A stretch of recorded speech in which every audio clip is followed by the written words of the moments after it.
টিকবে না। ছাত্রদের এই দলটা আসলে টিকবে না।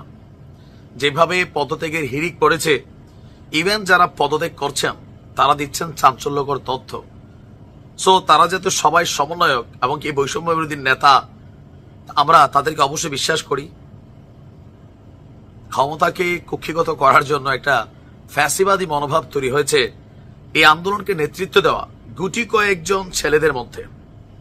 একদিকে আজকে গণতান্ত্রিক জাতীয় নাগরিক পার্টির আমরা দেখলাম যে তারা সামনে এসেছে। অপরদিকে ঠিক একদিন আগে গণতান্ত্রিক ছাত্র শক্তি নামক যে এই জাতীয় নাগরিক পার্টিরই ছাত্র টিম যেটা আত্মপ্রকাশ ঘটেছে, সেই টিম থেকে একের পর এক কেন্দ্রীয় নেতারা পদত্যাগ করছেন, আর পাশাপাশি দিচ্ছেন চাঞ্চল্যকর তথ্য।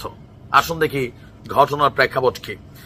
দর্শক, বাংলাদেশ গণতান্ত্রিক ছাত্র সংসদ নামক যে টিমটার আত্মপ্রকাশ ঘটেছে গতকালকে, এই দলটির সিনিয়র সদস্য সচিব ছিলেন রিফাত রশিদ। আজকে গতকালকে আমি যখন নিউজটা করছি রাত্রে, তিনি ঢাকা বিশ্ববিদ্যালয় মধুর ক্যান্টিন সংবাদ সম্মেলনে তিনি জানিয়েছেন যে তিনি আসলে আজকে পদত্যাগ করেছেন। এখন কেন?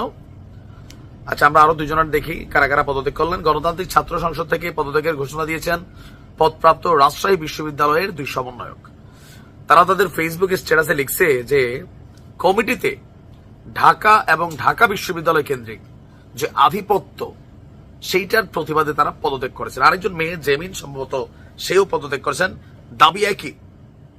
আমরাও কিন্তু এই কথাটাই বলছি যে আপনারা 10-12 জন বন্ধু বান্ধব মিলা টোটাল সবকিছুর আপনারা বাপ মা, সারা বাংলাদেশের পোলাপাইনগুলার আসলে ভূমিকা কি? আপনারা তো ক্ষমতার জন্য সবই করছেন, আপনাদের স্পষ্ট টার্গেট ক্ষমতা, আর কিছুই না। প্রাইভেটের ছাত্ররা বলছিল যে আমরা আন্দোলন শেষে পড়াশোনাতে ফিরে গেছি। এরা কি করছে? এরাই টাকা পয়সা কোথায় পাইছে রাজনীতি করার জন্য? এই প্রটোকল কোথায় পাচ্ছে?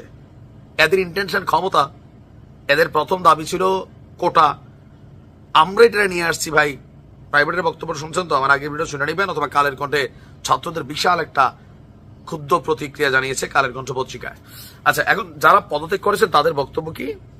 তাদের বক্তব্য হচ্ছে যে বৈষম্য বিরোধী ছাত্র আন্দোলনের একাংশের নেতৃত্বে আত্মপ্রকাশ করেছে বাংলাদেশ গণতান্ত্রিক ছাত্র সংসদ। প্রাইভেটের তারা সাধারণত মারামারি হয়েছেই, এরপরে তারা যাদেরকে নিয়ে করছে সেখান থেকেও পদত্যাগ শুরু।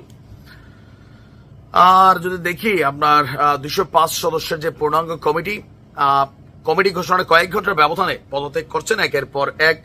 ফেসবুক পোস্টে মেহেদী সজীব লিখছেন, বাংলাদেশ গণতান্ত্রিক ছাত্র সংসদের কেন্দ্রীয় কমিটিতে যুগ্ম আহ্বায়ক হিসেবে আমার নাম বলা হয়েছে। আমি আগেই বলেছি, আমার স্ট্যান্ডও বলেছি, ক্লিয়ারও করেছি, কিন্তু যে নতুন বন্দোবস্তের নামে ঢাকা এবং ঢাবি কেন্দ্রিক নয়া ফ্যাসিবাদী মনোভাবের যে উত্থান লক্ষ্য করা যাচ্ছে, তার প্রতিবাদে আমরা এই প্ল্যাটফর্মে থাকতে রাজি না। আর আমার ইচ্ছা ব্যতীত আমাকে এই দলটাতে সম্পৃক্ত করার জন্য নিন্দা জানাচ্ছি। রাজশাহী বিশ্ববিদ্যালয়ের শিক্ষার্থীর জন্যই আমি আজ মেহেদী সচিব হিসাবে গড়ে উঠেছি। আমার বার্তা, ঢাকা ঢাবি কেন্দ্রিক ফ্যাসিবাদী মনোভাব সরাইতে হবে। এই দলের অংশজনরা যতক্ষণ এখান থেকে বের হয়ে আসতে না পারবে, বিকেন্দ্রীকরণের দিকে মনোযোগ না দিবে, ততদিন তাদের সাথে কোন ধরনের রাজনৈতিক বোঝাপড়ায় আমরা যাব না। তাই পদত্যাগ করলাম। পদত্যাগের বিষয়ে সালাউদ্দিন বলছেন, ছাত্রদের নতুন রাজনৈতিক দলটা সার্বজনীন হতে পারত, এটা কিন্তু বাস্তব। কিন্তু তাদের বর্তমান অবস্থার কারণে দলটার প্রতি শিক্ষার্থীরা বিশ্বাস রাখতে পারছে না, জনগণ না। জুলাই অভ্যুত্থানের সবচেয়ে বড় শক্তি ছিল শিক্ষার্থীরা। সেই শিক্ষার্থীদের পালসের বাইরে গিয়ে রাজনীতি করা সম্ভব নয়। তো এখানে অনেকজন অনেক মন্তব্য করেছেন। এখানে বলছি যে সিন্ডিকেট, আমরা বলি এদেশে ব্যবসায়ীরা সিন্ডিকেট, অমুকরা সিন্ডিকেট, রাজনীতিবিদরা সিন্ডিকেট। যে লঙ্কায় যায় তার ভিতরে রাবণের মেন্টালিটি চলে আসে। যে জামাতের কাছে ভর করে রাজনীতির মেটিকুলাস প্ল্যান হয়েছে, সে জামাতই এখন খবর নাই। বিএনপির অবস্থা তো আরো কাহিল।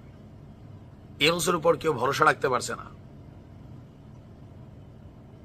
ইতিহাসের সুপার হিরো থেকে আবার যেন সুপার ভিলেন না হয় ডক্টর মোহাম্মদ ইউনূস। শেখ হাসিনার যখন যুগ ছিল তখন এক ধরনের সিচুয়েশন ছিল, বাট এখন এটা একটু আলাদা। দেখা যাক কি হয়। ভালো থাকুন।